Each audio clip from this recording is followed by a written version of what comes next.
Good morning. Welcome to the Bright Side, friends. I am Pharmacist Ben, and thank you for being here. Our number today, 844-236-6010. We love hearing from you.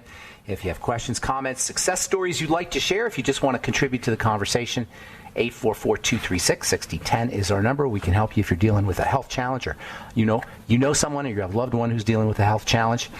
844-236-6010 is our number on the Bright Side. We'll get to your calls in our next segment. We're going to talk to Dr. Susan Abadian about toxic post-traumatic narratives. How trauma gets in the way, of us living our lives via storytelling and via narrative. We're currently living in a narrative that's being crafted for us. He who controls the narrative controls the world. The most important thing about our personal lives, the most important element in our personal lives and in our cultural lives is the story we're telling ourselves or the story we're being told. You want to understand the aspect, the idea of narratives and the idea of storytelling if you want to have an effective life, and you want to learn to control your own story, to make your own story. I've railed against the idea of authority pretty much my whole life. I grew up in the 1970s, and we were conditioned to question authority. That was the meme that was going on in the 1970s. Question authority. I've always had a skepticism about authority, especially health authorities. That's really what the Bright Side is about. It's about questioning health authorities. The word authority comes from the word author. An authority is somebody who writes your story for you. This is why you want to be very careful with authorities, especially health authorities, unless you really want somebody to write your story for you. If you want to learn how to write your own story, if you like the idea of writing your own story, understand the idea of narrative and understand the idea of storytelling, and most importantly, understand the idea of authority, somebody being the author of your life. We'll talk to Dr. Susan Abadian about the idea of toxic post-traumatic narratives. She calls them PTNs, post-traumatic narratives. At the bottom of the hour, we'll get your calls in our next segment, 844-236-6010. If you want to purchase longevity products, head to brightsideben.com, pharmacistben.com, or criticalhealthnews.com. You can also sign up to join the Brightside Ben team if you want to start a longevity business and help change the world at the most fundamental level there is, which is the level of our good health. And if you're an entrepreneur, that's even better. If you want to have a home-based business, if you like the entrepreneur lifestyle where you are your own boss, where you are your own authority, your own financial authority, call 866-735-2470 for more info, or just click on the Join the Team link at brightsideben.com, pharmacistben.com, or criticalhealthnews.com. Okay, so we've been telling the story of enzymes. We've been telling the story of autoimmune diseases. We've been telling the story of the fundamental nature of enzymes as carriers of the life force. Last program, we talked about enzymes and autoimmune diseases, using digestive enzymes as supplements and using digestive enzymes as part of our foods. As part of our diet, can help autoimmune patients in several ways. For one thing, digestive enzymes, particularly the digestive enzymes that break up proteins, the so-called proteases, can help prevent the leakage of peptides, of little chunks of protein, into the bloodstream. These peptides initiate immune reactions, which can ultimately show up as autoimmune diseases. And also, by using digestive enzyme supplements and by using foods that contain enzymes, that is, living foods, you can improve the digestive process, releasing amino acids that can help improve the immune system, the strength of the immune system, as well as natural enzymes. Your own biochemical enzymes are the end result of amino acids that are liberated in the stomach as a result of your digestive enzymes. It all kind of works together. Of course, digestive enzymes also have blood thinning properties if you take them on an empty stomach. Fibrinolysis, that means blood breaking up fibers, which can ultimately improve blood circulation. Proteases have been used to improve blood clots, to improve circulation, to improve the symptoms of edema, which is also caused by poorly circulating blood. Digestive enzymes have anti-inflammatory benefits if you're taking a pain pill, if you're taking an opioid, or even just Tylenol or aspirin. Using digestive enzymes in addition to your over-the-counter or prescription analgesic can provide synergistic relief. Digestive enzymes activate what was called the innate immune system. Innate means in birth. Nate for natal or birth. Innate is innate immunity. The innate immune system is something we're born with. It includes things like macrophages. You probably heard that term. Natural killer cells. As opposed to the adaptive immune system or the learned immune system, which works with antibodies and learns to attack specific viruses or specific pathogens or specific bacteria.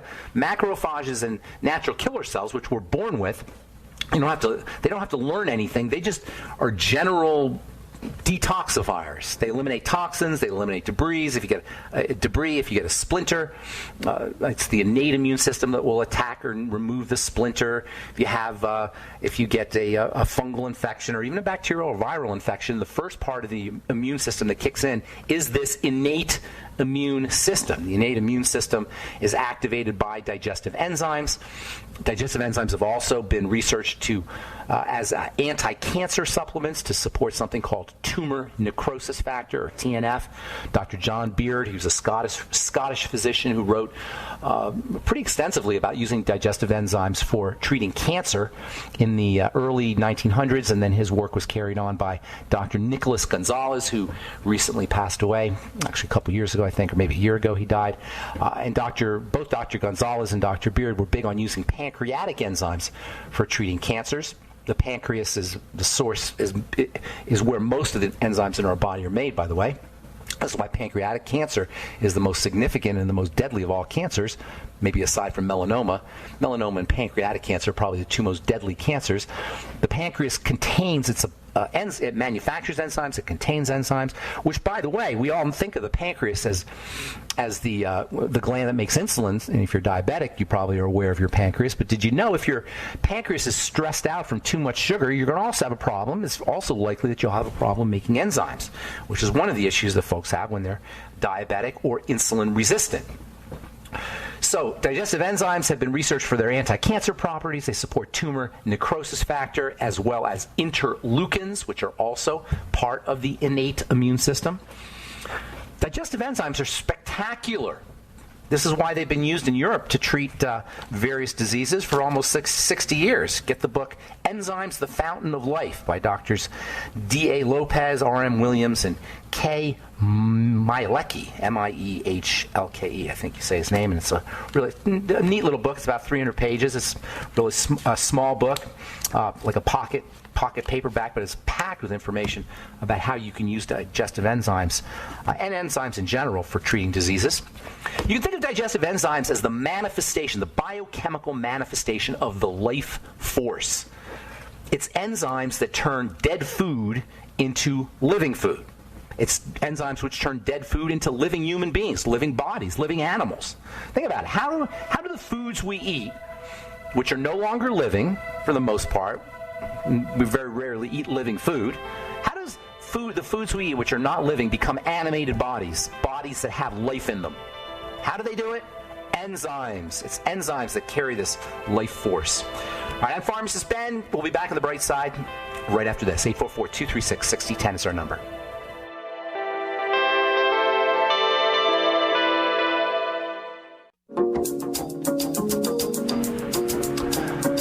Okay, we are back on the bright side. Thanks for joining us. Our number, 844-236-6010. All our lines are open. If you have questions, comments, success stories you'd like to share, or if you have a health challenge you or a loved one needs help with, we're here for you, 844-236-6010. We're going to talk to Dr. Susan Abadian about toxic post-traumatic narratives. At the bottom of the hour, I have been fascinated with the idea of storytelling and narration, especially the narration and storytelling that goes on inside our heads for many years. In fact, I think that's one of the major causes of our poor health is the stories we tell ourselves, or the stories we tell ourselves from others, or the stories we believe from others. What's going on in the world today is a mass story is being told. I want to tell a story on the bright side about how amazing the human body is. That's the story we tell on the bright side, is how powerful and resilient and healing the human body is. I think that's a much better story to tell ourselves. I like the story that says that we can craft our own lives. I like the story that says we can be our own authority. We can be our own authors. We can be our own health authorities. That's the story I want to tell. And that's the story of the bright side. But we have to understand the concept of story, the concept of narrative. A narrative is a story that's told in words. And when you think about it, everything that goes on in our life is interpreted by our brain in words. We call them thoughts. A thought is languaging in the brain. Thought is based on words. What would happen if we didn't have words? Would we be able to think if we didn't have words? Probably not. Thinking is related to the words that are put together, and the words that are put together form the story we tell. From the American Journal of Medicine, Doctors say patients with serious diseases are dying from fear of COVID. How do you like that? People who, this is according to Dr. Joseph Albert, who's the editor-in-chief of the American Journal of Medicine. He says that more people are dying from heart and respiratory conditions, which don't usually lead to death, and avoiding, which don't usually lead to death these days. Why? According to Dr. Joseph Albert, he says it has to do with fear. He says that patients with serious illness are avoiding doctors. They're scared. He says people are staying away from the medical model because of fear of COVID. According to Dr. Albert, quote, at times 1/3 of our internal medicine patients were receiving consultations. In the past, the usual situation involved no patient or one individual being considered for hospice. The answer is simple, declares Albert. Patients are avoiding the hospital as much as possible because they fear acquiring a lethal COVID infection on top of their chronic illness, unquote. Where does the fear come from? The fear comes from the story that everybody's being told at every turn. That alone should alert us to the suspicious nature of what's going on in the world today, because everywhere you turn, there's consensus. The story is a consensus story. There's no alternative viewpoints. If anybody dares to have an alternative viewpoint, they get censored. I've been censored myself. Because when somebody's telling a story, there cannot be alternative stories. Alternative stories will mess up the narrative. If somebody believes something else, so beliefs have to be controlled, and they're controlled by controlling the story, controlling the narrative. That's why I say, don't watch the news. Because the news is not there to inform us. It's there to tell us a story. We believe that we will be well informed if we listen to or watch the news or read the news. No, we're not going to be well informed. We're going to be listening to a story. We're going to buy into the story. The more you hear it, the more you tend to buy into it. What's your personal story? Do you have a personal story? Think about it. Aren't you the hero of your personal story? This is the way the brain works. Isn't it true that we are the center of our world and everything happens to us?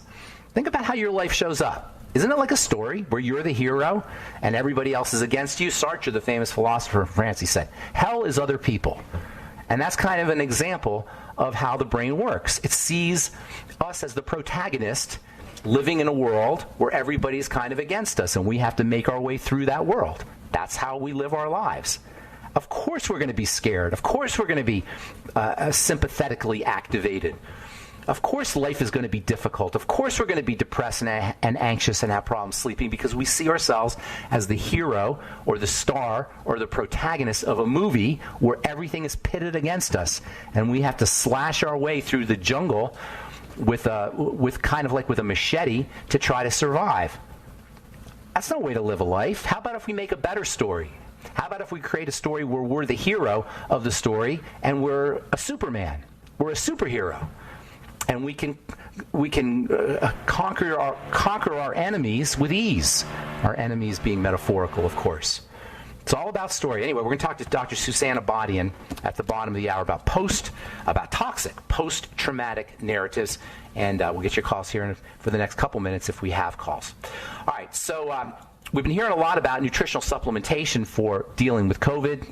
The latest news, this is from the University of Chicago Medicine, is especially focused on African Americans and involves vitamin D. African Americans, and not just African Americans, but folks who have dark skin, are notoriously deficient in vitamin D. That's because vitamin D is produced in the skin in response to the sun, and the more tan or darkening you have, the less likely it's going to be for the ultraviolet B rays, the UVB rays, to turn on vitamin D production. This is one of the reasons why African Americans tend to have higher rates of vitamin D deficiency diseases, diseases that are related to vitamin D deficiency, we'll say. Things like hypertension and prostate disease tend to occur more in African Americans than they do in Caucasians, largely because of this vitamin D deficiency issue. Well, it turns out that, according to researchers from the University of Chicago, this may also involve infections from COVID-19.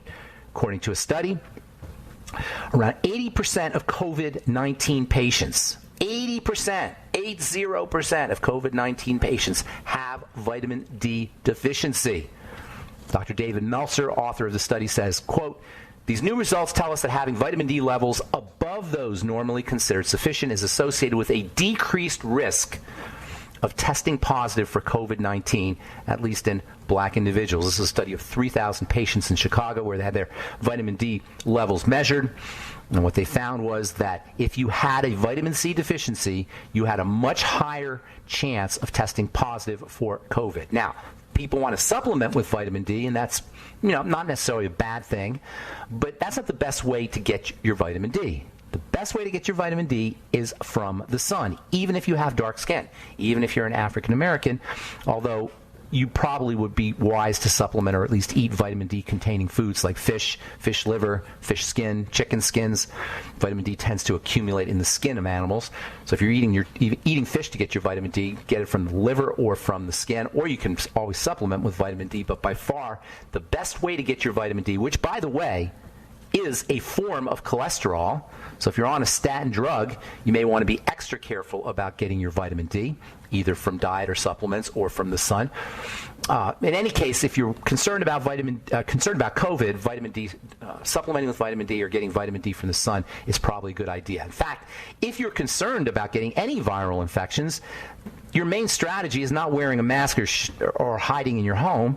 Your main strategy should be taking care of your immune system. And, of course, the best way to do that is make sure you're not suppressing it with nasty food and making sure that you're supporting it with good nutritional supplements. Of course, the psychological elements of the immune system cannot be marginalized, and when we're sympathetic or when our stress system is activated, such as when we're dealing with a toxic post-traumatic narrative, your immune system will be suppressed. So lighten up, relax, meditate, understand how your brain works. These are all very important strategies for good health as well as for a strong, robust immune system. All right, I'm Pharmacist Ben. Dr. Susan Abadian. Coming up next, we're going to talk about toxic post-traumatic narratives. Okay, we are back on the bright side. I'm Pharmacist Ben, and thanks for being here. We're on the air Monday through Friday, 8 to 9 Pacific and 10 to 11 Central Time, and 24/7 on the archive pages at benfuchsarchives.com. Thank you to Peter in the UK for setting that one up, as well as brightsideben.com. We have search engines on both our archive pages, as well as 11 plus years of daily health information, all archived with the search engine. If you miss a program or you want to review a program, you can go to brightsideben.com or benfuchsarchives.com. You can purchase longevity products at brightsideben.com, pharmacistben.com, or criticalhealthnews.com. And don't forget to take a look at our Truth Skin Health products, all formulated by myself in my compounding pharmacy for helping folks deal with acne and psoriasis and eczema to prevent post-surgical scarring, and also for healing burns and wounds and various skin traumas. Never any preservatives, fragrances, fillers, waxes, emulsifiers, water, silicone, vegetable oil, nothing your skin doesn't need or doesn't want in any of our Truth Skin Health products, which are indeed skin health products, because beauty is health, and a skin beauty product needs to be a skin health product if it's going to work, and that's indeed what happens with Truth Skin Health products. They work, and that's why we have 1,700 plus 4- and 5-star reviews, which you can check out at truthreviewed.com, truthreviewed with a D, truthreviewed.com for our Truth Skin Health product reviews, and truth treatments with an S.com if you want to purchase any of our Truth Skin Health products. All right, I'm looking forward to speaking to our guest today. Dr. Susan Abadian is a teacher and a consultant, and she lectures on leadership and innovation and cultural change. She specializes in something called toxic post-traumatic narratives, which I think is quite fascinating. I've been fascinated with the idea of stories and narratives for many years. Mayer Rothschild famously said, "Give me control of a nation's money, and I care not who makes its laws." But I say, give me control of a nation's narrative, a nation's story, and it doesn't matter what the laws are. And that's true not just about nations and cultures, but it's true about us as individually. Control your story, and you control your life. Please welcome to the bright side, Dr. Susan Abadian. Hey, Dr. Susan. Hey there, Ben. Thank you so much for that wonderful introduction, and yes. Really, really happy to be here today. Yes, very nice to talk to you as well. Man, the world is going crazy, and it's very difficult to get a handle on what's happening, but if you understand the concept of narrative and the concept of story, things become a little clearer. Talk to us a little bit about toxic post-traumatic narratives, I love that term, and how that relates to what's going on in the world today. Well, yes, and I really appreciate your drawing attention to narratives. I think that is a really important concept. You know, when we talk about trauma, a lot of us get preoccupied with other things. You know, epigenetics, for example, has become a really hot topic. But the idea of narrative, I come from also. I'm actually have an economic I'm an economist, a political scientist, as well as an anthropologist. So I've come from disciplines other than just working with individuals. So I'm really interested in how trauma affects cultures and whole large groups of people, and affects economies and our politics. And so not just at the individual level. That's why I'm really fascinated by narratives, because I see that narratives not only distort things on an individual level, but they distort things on a collective level, and they can get transmitted over generations. So that's a mechanism by which trauma gets transmitted over generations, is that certain, what I call these trauma narratives, post-traumatic narratives, subtext, really. And we can talk about different kinds. You know, I think I have a paper that you read about 2 different kinds of toxic narratives that tend to generate more trauma in the future, in the present and future, and how these can get institutionalized. So that's also really fascinating. I mean, it's painful, but fascinating. They become, embedded in cultural practices, in institutions like the way we educate our children, the way we recount history, even our religions, how we interpret religion is a big way in which trauma narratives get embedded and then transmitted over generations and then recreate trauma into the future. Do you think religions and other institutions utilize traumatic narratives for control? I think that perhaps there are elements definitely there are people who do use it for that purpose, but I think we also get into a kind of what can we call it, kind of a rut where we just get, we just think that's what the truth is. I'm sure people are using these things for control. But here's the thing. I don't think it's useful to focus on that, right? Because it disempowers us to think in terms of conspiracy theories. I do think that there are, people who have nefarious intentions. But to focus on that is not useful, right? Because we can't change that. But we can change, as we understand it, we can then change ourselves and not become susceptible to these manipulations and influences. So that's what we got to focus on. I 100% agree. So even just understanding the concept of narratives, that there's this thing called a narrative, can start to give you an ability to control how you relate to a narrative that's being told to you. Because we have to repeat the narrative in our own brains. If a narrative doesn't work, if somebody's trying to control a narrative, it doesn't work unless you repeat it in your own brain, correct? Exactly. And you're 100% correct that we become more empowered as we understand what these stories tend to be, and as we become more aware, we can also become aware of our reactions and responses to those stories. And once we become aware, we can, we have more choice in how we respond, and so then we can, we don't have to be at the mercy of these narratives and choose differently. Do you think our brain is hardwired to see the world as a story, or to interpret the world through narrative? Hardwired. I think we're hardwired to be focused on certain kinds of stories over others. Our primitive brain, anyway, it's hardwired to notice these fearful stories because that's what's kept us safe in the past. But we're in an age where we don't have to be focused. We don't have the saber-toothed tiger down the road. I mean, we can actually be less cognizant. But so the more we are in our primitive brain, the more fear, we're attracted to the fearful narratives. So I think we're hardwired to be drawn to certain kinds of narratives. Is it possible to not see the world through narrative, or is it that we have to create a positive narrative? That's a really good story. I see what you're trying to get at, which is really good, which is I think it is possible to step out of story, but I think it's at a very enlightened stage. I think the best thing that many of us can do, which would be incredible, would be to, first of all, become aware of the stories that we're caught in, to choose differently towards a more generative story, and then, at some level, we can step out of story, which means being so present in the moment. We're not in story of the past, not in story of the future, just present. Because in the present, we're reporters of the experience. We're not in story about it. Does that make sense? Yeah, it totally makes sense. But is there an element of laziness that's involved in not doing that? Is it easier just to listen to somebody else's story than to try to tell your own? Absolutely. I mean, we're all, laziness is one way to to describe it. Well, the economical. We'll say the brain is economical. It doesn't want to expend right? So it lays a little negative. Go ahead. Exactly. It's more, it's trying to be efficient is a way to put it. And efficient means that, we tend to, trust our authority figures, whether they're our parents or people we respect or trust. And so efficiently we'll listen to their narrative. Authority, Dr. Abadian, authority is author. It's like we're listening to somebody else tell their story. They're writing a story when they're an authority. That's right. And that's kind of how I look at the idea of authority, and I've always been troubled by that. Hang on to that thought. We've got to take a commercial break. Dr. Susan Abadian is with us. We're talking about toxic post-traumatic narratives. More with Dr. Abadian on the Bright Side right after this.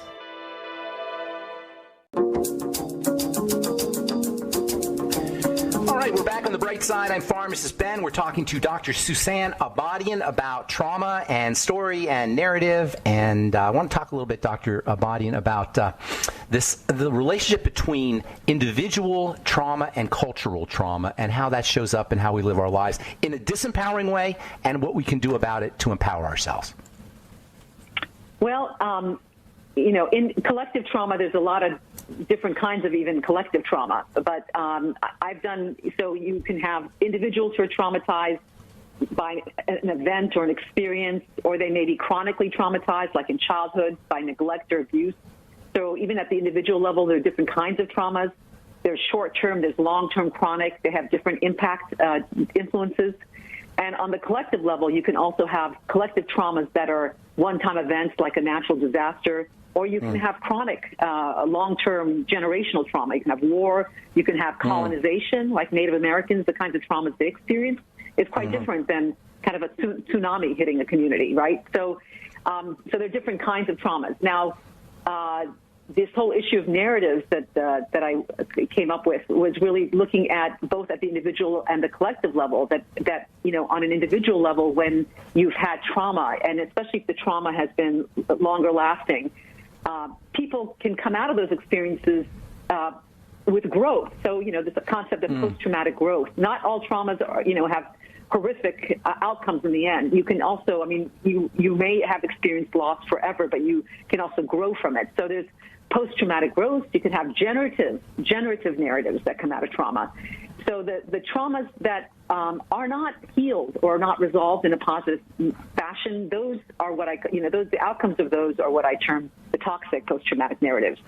And the toxic I'm sorry, may I continue, or did you want to ask go ahead. No, go ahead. I was going to say that toxic post-traumatic narratives tend to be of two kinds, from what I've observed.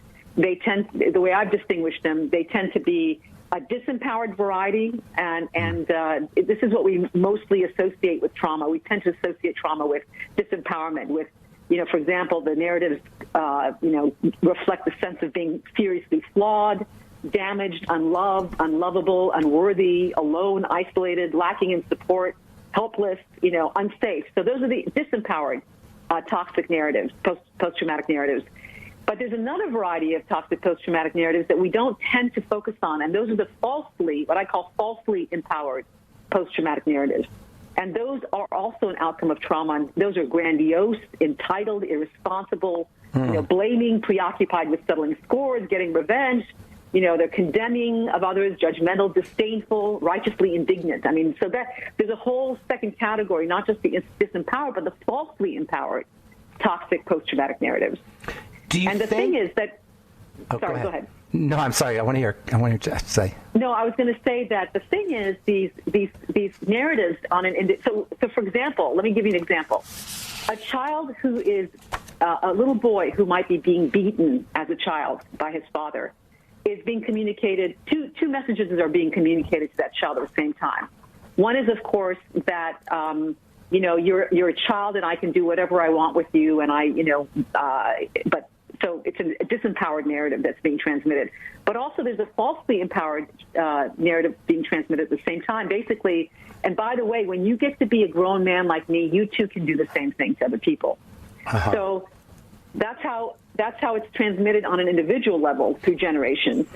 So it's both the disempowered and the falsely empowered in this case. But at a collective level, we can see both disempowered and falsely empowered narratives in many arenas. Let's just let's look at religion. I hate to bring this topic up on, but where do we see it? Let me ask you, where do you see it in religion? Where's the disempowered narrative? Where's the falsely empowered narrative in the religious interpretation? It's huge. God, you can't do anything unless this higher power does it for you somehow. You have to give it up to some higher power. That's one of the major things. And that higher power has to be mediated, or communicating with that higher power has to be mediated through some other lower power source, like a priestocracy of some kind. That's how religion thrives, is by telling a disempowering narrative, don't you think? Well, and by the way, I'm not against religion in a healthy form. There's a lot that's beautiful. There's a lot of generative narratives. But what I would like all religions to do is to become much more responsible and look at their narratives and see where the toxic ones are and weed them out, reinterpret them. Because everything from we are sinful. There are religions that don't believe that, by the way. That's a story. That we are born sinful. That is a disempowered, toxic narrative. Yeah.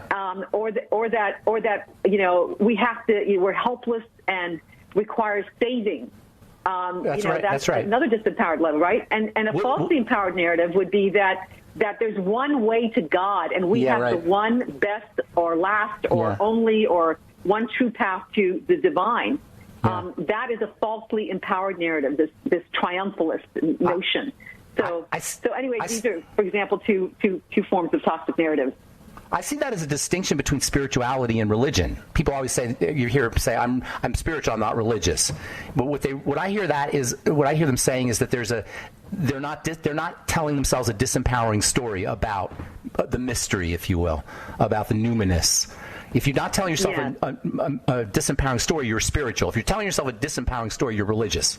Does that make sense? Or a falsely empowered story, or falsely empowered, or thinking you have the one way to go to God. God is this one way.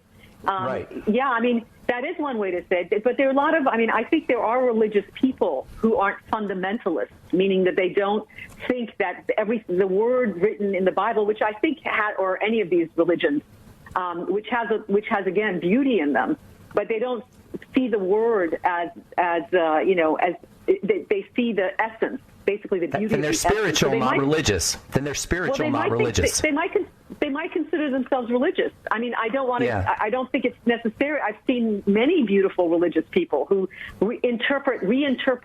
I have a Sufi master who's a beloved, brother, and that I respect so much, and he's in the Islamic tradition, but his interpretation is neither disempowering or falsely empowered. So he's reinterpreted the stuff in such a view that he would say he's religious, right?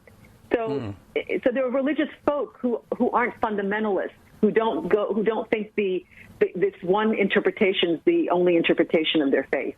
Is how I would put it. But where does meditation come into the picture as far as determining your narrative, or at least watching your narrative or your story? I think meditation can be incredibly helpful, and mindfulness, what we call mindfulness. I don't like the term mindfulness, but mindfulness, because it's about becoming aware. So of your awareness story is the first step. Yeah, your story, that you're caught in a story, and it's just a story, that there's no truth to your story. The thing that's terrifying about stories, I think the reason why I'm focusing on them, the reason I think you're instinctively focusing on it too, is we know that stories are self-fulfilling. That what we believe filters reality, and we create reality based on what we believe. And so these stories are our belief systems, right? So there's nothing necessarily true about these beliefs. If we believe the world is dangerous, we end up recreating a dangerous world. Not that there isn't danger in the world. It's just that it's extreme. These narratives, these post-traumatic narratives, take things to the extreme. That's the problem. It's not that things aren't broken. It's not that things aren't dangerous. It's not that people. It's just that it's not the way all the time. There are other possibilities, and we have to stay open to the possibilities out there that can change reality. I love that. We got about a minute. I want to ask you this question here, and we only have a minute. I know it's a very short time. Is everything a story and nothing true? Is everything a story? I think that's a great question. Isn't it a good question? Yeah. Depends on which reality we're in. But I think on a certain reality, it's all a story. But on where we are now, most of us, it's not all a story. There are truths. there are truths. Is that a story? I don't know. I think that might be a story, That's a story, too. That's a story. But that's what I'm saying. There's no getting out of it. There's no getting out of it. I've written my own story about my own realizations around exactly what you're talking about in my own book. So I have this book called Free Me to Love that's forthcoming. And I talk about my own journey through exactly this question that you're asking. Yeah, that's a great story. That's a great idea. But I don't see how you can get out of it. And that's why I was asking you earlier. Is the brain just wired to see things as story, and then we can't get out of it? And it seems to me like it is. There's no other way to see it. Yeah, so we get to choose, though. We get to choose, yes. That's where the power comes in, but absolutely. We're not just our brains and our physical reality. When we're out of our physical reality, we are out of story. But as we're in physical reality, we are in story. And there is truth. You know what I mean? Like that story. Levels of reality. I like that story. That's great. Dr. Abadian, that was great. Thank you so much for being on the bright side. Thank you, Appreciate Ben. it. Appreciate it. Have a great day. Good to talk to you. SusanAbadian.com. That's the website. Susan, SOUSAN, Abadian, ABADIN. SusanAbadian.com. Thanks for listening to The Bright Side, friends. I am Pharmacist Ben. Have a wonderful, beautiful, awesome, spectacular day. We'll talk to you later, folks. Bye for now.